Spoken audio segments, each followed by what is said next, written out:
Hola, ¿qué tal? ¿Cómo están? Este video está dedicado para los docentes que no tienen muy bien el cómo enseñar el tema de la radioactividad. Así que para ello vamos a partir de 4 preguntas. Vamos a explicar la parte teórica de las 4 preguntas y al final vamos a ir viendo cuáles son las actividades que podemos realizar para que el estudiante pueda aprender de mejor manera este tema. Sin más que decir, mi nombre es Steven Parra y comenzamos.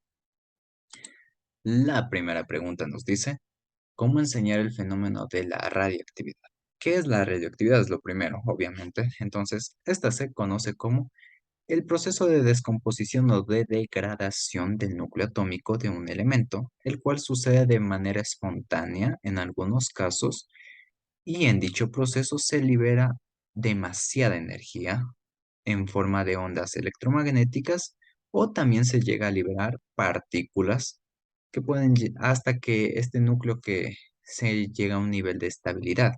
Aquí viene algo importante. El núcleo del que estamos hablando es inestable, es un isótopo.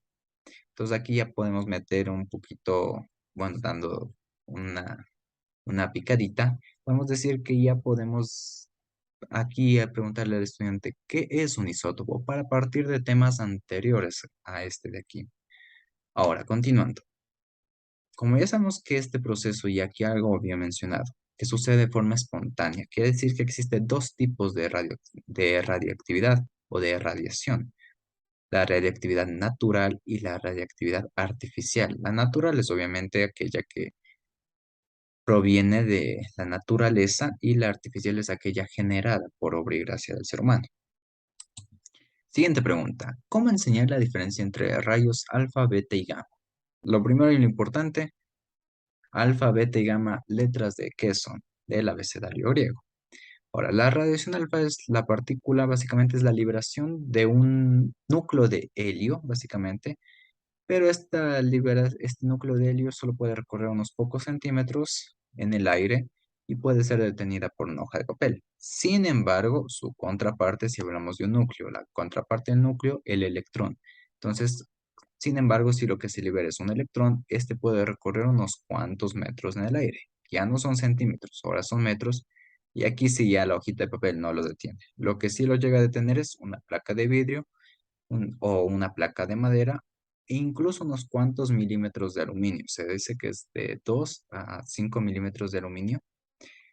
Y continuando, vamos hasta ahorita incrementando el nivel de potencia hasta este momento o de fuerza. Llegamos a la radiación gamma.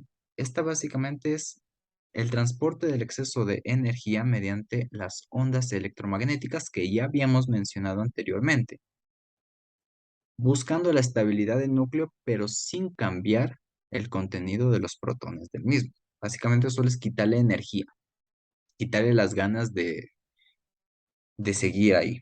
Entonces, ahora nos dice, al contrario que las anteriores, hemos ido que esta recorre centímetros, esta recorre metros, esta ya recorre grandes distancias y aquí ya no lo detienen incluso la hoja de papel, ni la madera, ni el vidrio. Aquí lo que le llega a detener es una pared de plomo o una pared de concreto o de cemento. Y aquí tenemos justamente la imagen. La radiación alfa solo pasando una hojita de papel. La radiación beta ya llegando a ser detenida por una hoja, por una lámina de aluminio.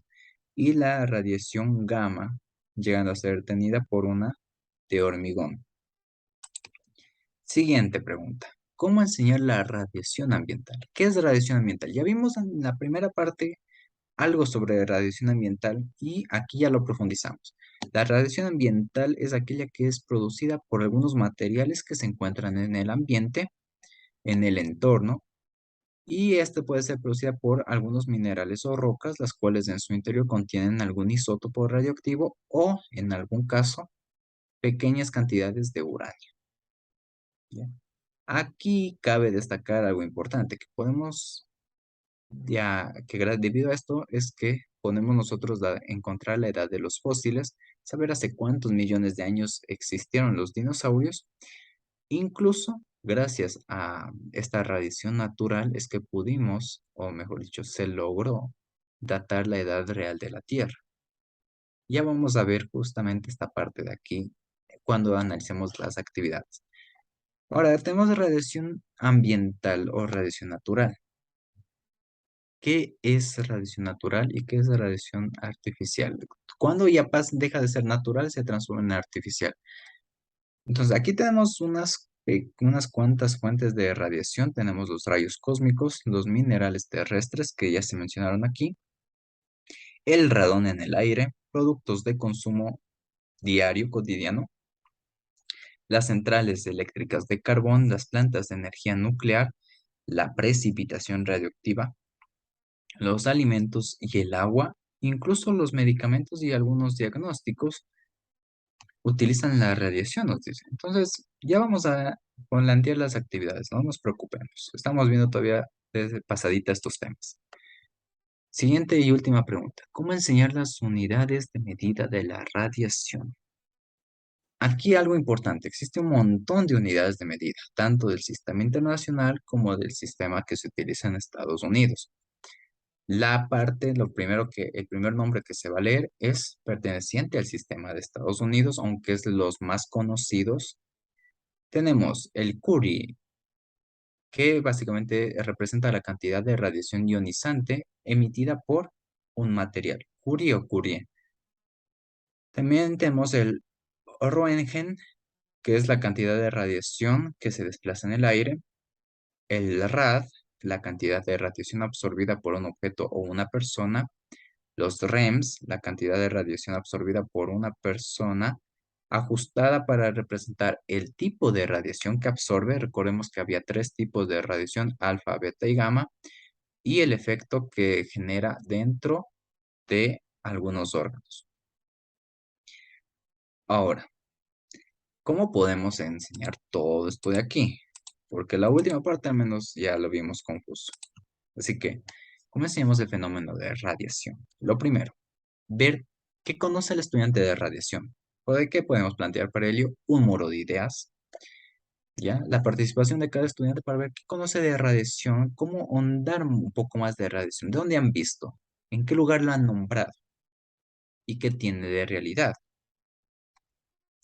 Pues aquí ya tenemos la primera parte. Identificar el concepto que tiene el estudiante de radiación, complementarlo, mejorarlo y en tal caso guiarlo por la línea que es de la ciencia, no por la fantasía.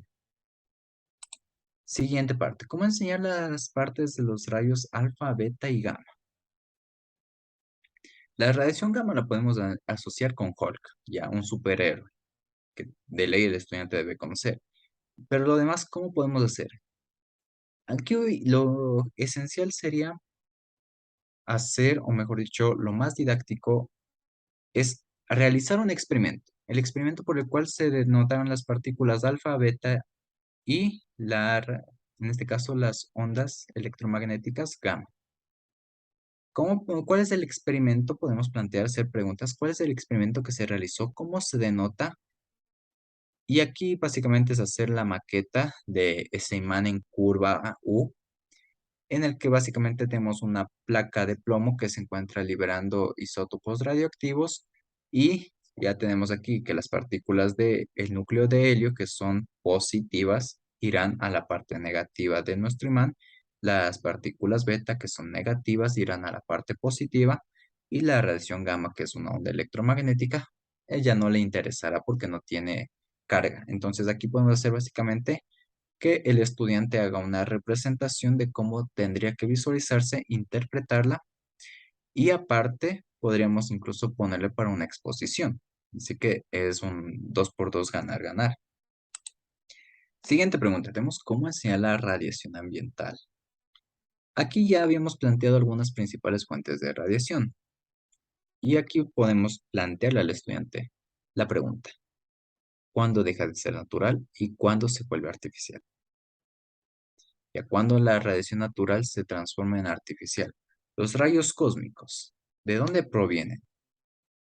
Los minerales terrestres, ¿de qué punto se transforman de ser minerales allá pasar a un elemento radioactivo que es utilizado por el ser humano?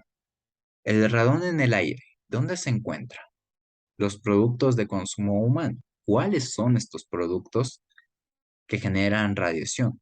¿Qué es una central eléctrica de carbono? Porque a mí también me sorprendió. Las plantas nucleares, ya lo sabemos, esa podemos evitarla. La precipitación radioactiva, ¿generada por qué? ¿Debido a qué? En este caso ya podemos poner las pruebas nucleares generadas antes, después de la Guerra Fría, podemos poner esta parte aquí. También tenemos la precipitación radioactiva, bueno, esta ya la vimos, perdón. Los alimentos y el agua. ¿Qué alimentos son más radioactivos que otros? Y esto lo complementamos con algo interesante. Con este video de aquí, los lugares más radioactivos del mundo del canal Veritasium. Este video es el más completo en el que ya se logra ver todo lo que hemos visto hasta este momento. La primera y la segunda pregunta ya están aquí básicamente. En este video se logran visualizar esta parte aquí y lo importante, alimentos y el agua. Aquí hace una analogía para ver cuántos microsieverts genera una banana. Cuántos microsieverts genera comer bananas.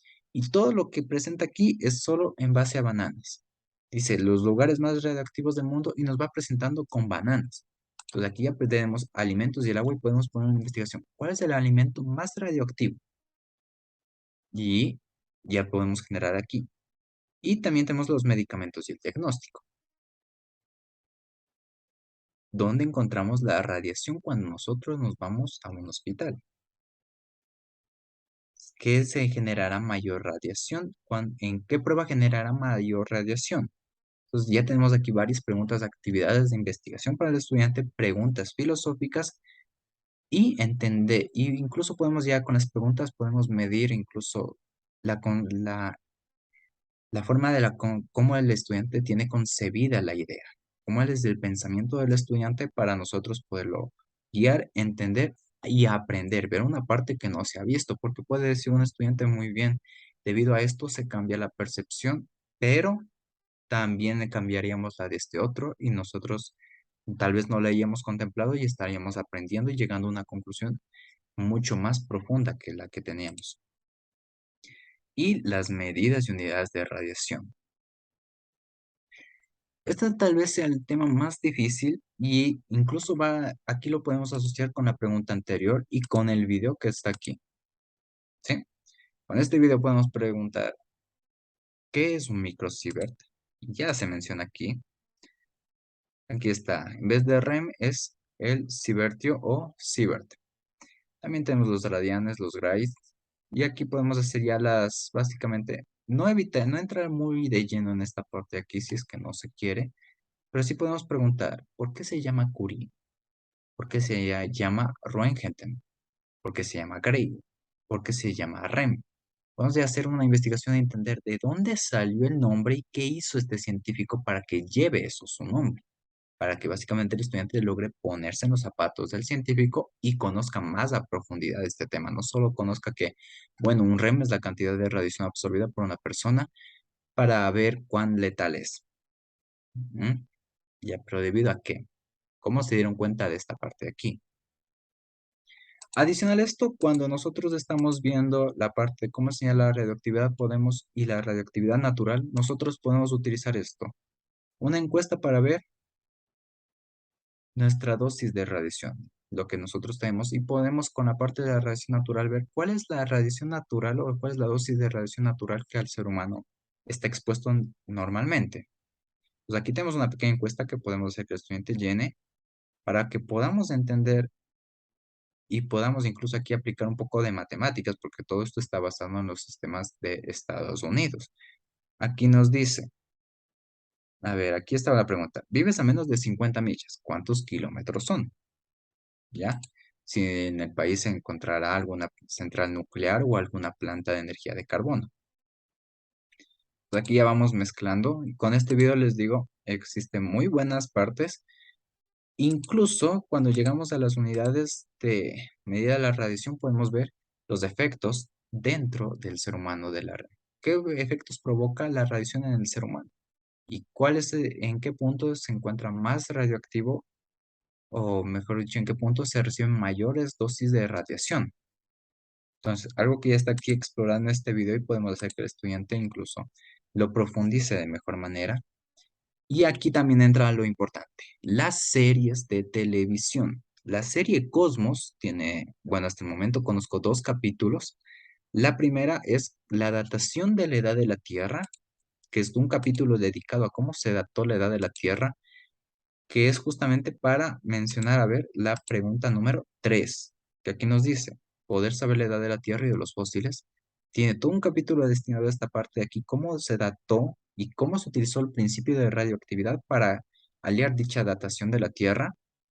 El segundo va el episodio basado para Marie Curie, ¿ya? Entonces aquí ya tenemos incluso toda la historia desde el polonio para ver cómo hizo, por qué se conserva la radioactividad. Incluso en esta parte aquí se llega a nombrar la, el laboratorio en el que trabajó Marie Curie y que aún contiene radiación. Y podemos poner aquí la radioactividad.